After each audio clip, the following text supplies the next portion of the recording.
Good morning, good afternoon, good evening.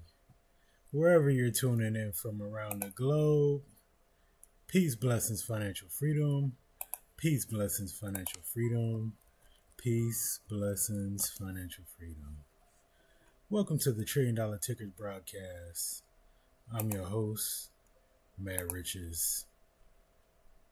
This is your pre-market briefing where we prepare for the trading day before the opening bell.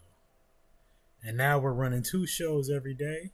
This is the pre-market setup, and then we'll be back at the market open to break down live price action, momentum, and execution.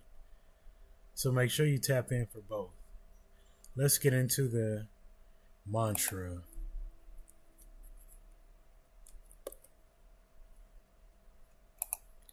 I deserve to be healthy. I deserve to be happy. I deserve the wealth that I'm building for me and my family. Riches and freedom, they come to our hands. I am the master of all I command. My learning is limitless. My earnings are too. The more I discover, the more I can do. The stock market is a machine of design, and I have the power to make that wealth mine. I am capable, I am skilled, I am bold. Blessings on the journey as the vision unfolds.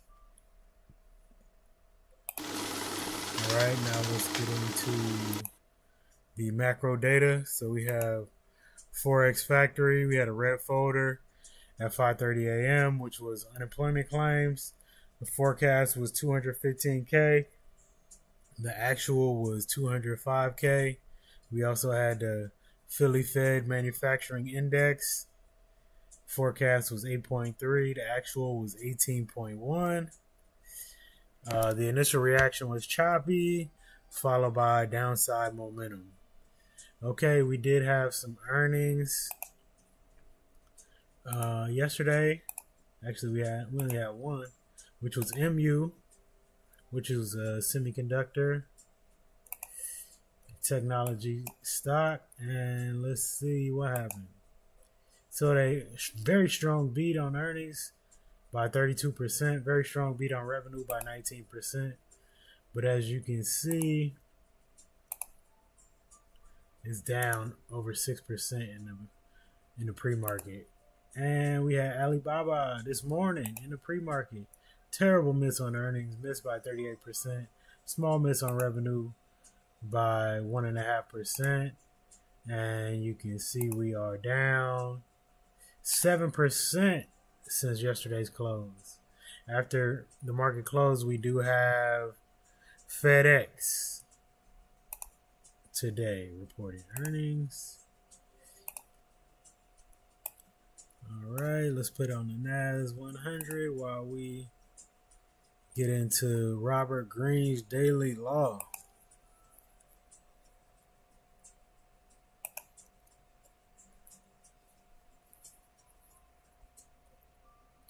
Okay.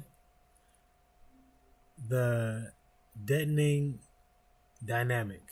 People are dying for the new, for what expresses the spirit of time in an original way. By creating something new, you'll create your own audience and attain ultimate position of power in the culture. Over time, successful styles, systems, and ways of thinking become stale because people keep copying them without understanding the original energy behind them. What once felt fresh and alive eventually turns into cliche, repetition, and lifeless technique. The opportunity for mastery comes from looking inward, rejecting dead conventions, and creating something that is genuinely original and true to your own vision. For long-term investors, this law is a reminder not to blindly follow old market narratives after they have been crowded and overused. Some investment themes begin with real power, but over time they can become stale as everyone piles in without fresh thinking. Great investors stay alert to what is genuinely changing in business, technology, and culture rather than simply copying yesterday's winners. They look for companies creating something meaningful, new, instead of relying on recycled stories.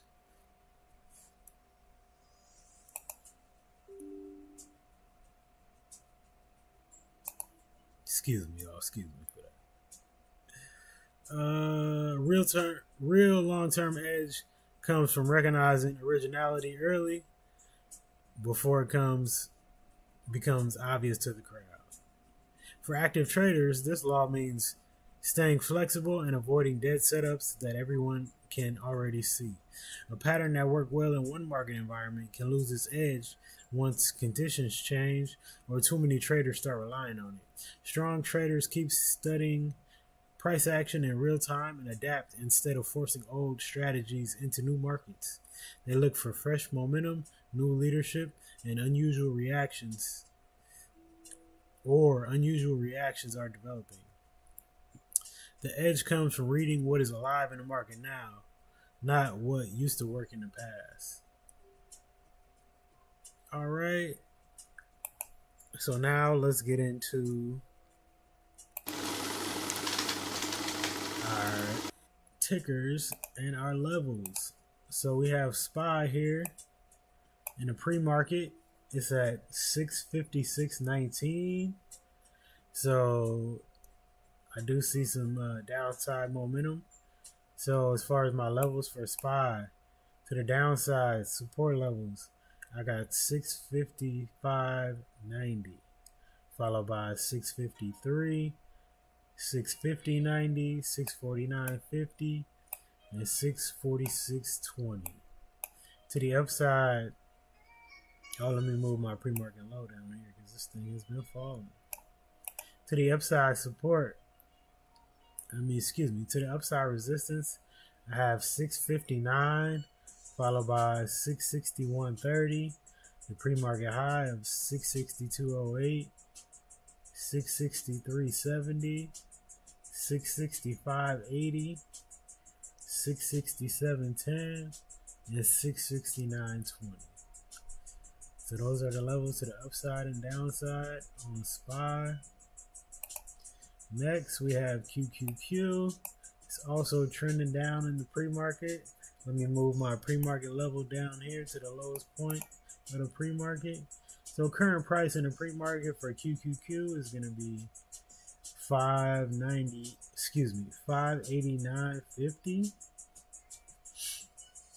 So as far as downside support, I do have the pre-market low of 589.15, followed by 587.50, 585.70, 582.80, and 580.80.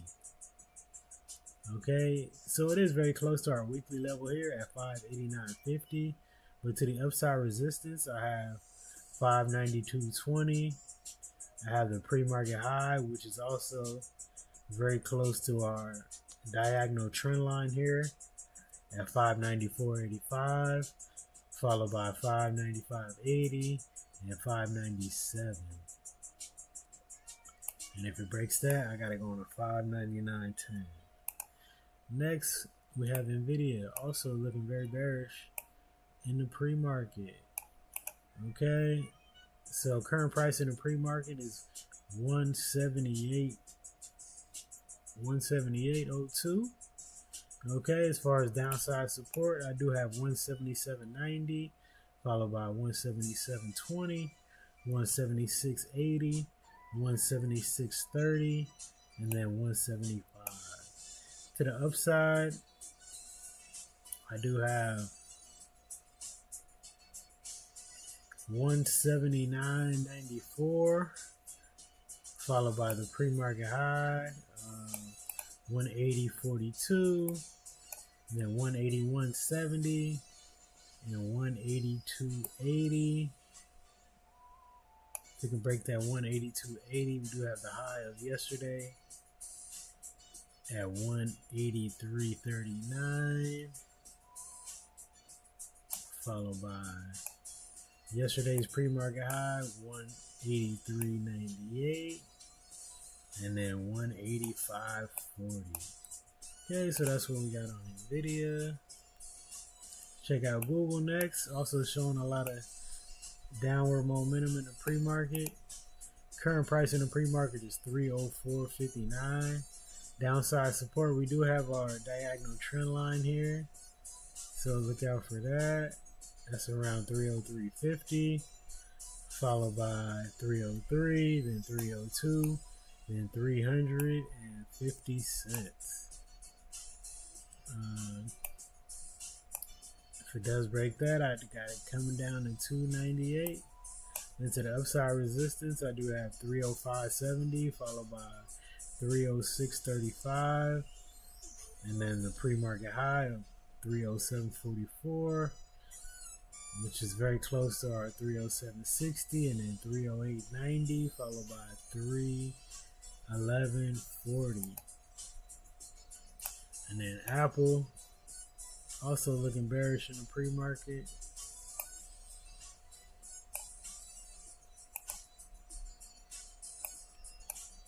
Let me grab my pre-market level here. Oh man, this pre-market level is so close that it's difficult to grab. There we go. Gotta stretch out that chart when it's only 1 penny away. Okay, Apple looking, well, has a strong candle here, but Apple in the pre-market is at 250.14. Downside support, I have 249.55 followed by a very close pre-market low of 249.37, then 249, then 248, then the middle of this Smart Money Concepts support zone, which is 247 followed by 245.70. To the upside resistance, I do have 251.40 followed by the pre-market high 251.68, and 252.10, 253.15, and 253.80. All right, so you got SPY, QQQ, Nvidia, Google, and Apple levels. So that's it, folks. We'll be back when the market opens. Mark those levels on your chart, and we'll see if they hit when the market opens. See y'all in a few. Peace, blessings, financial freedom. Peace, blessings, financial freedom. Peace, blessings, financial freedom.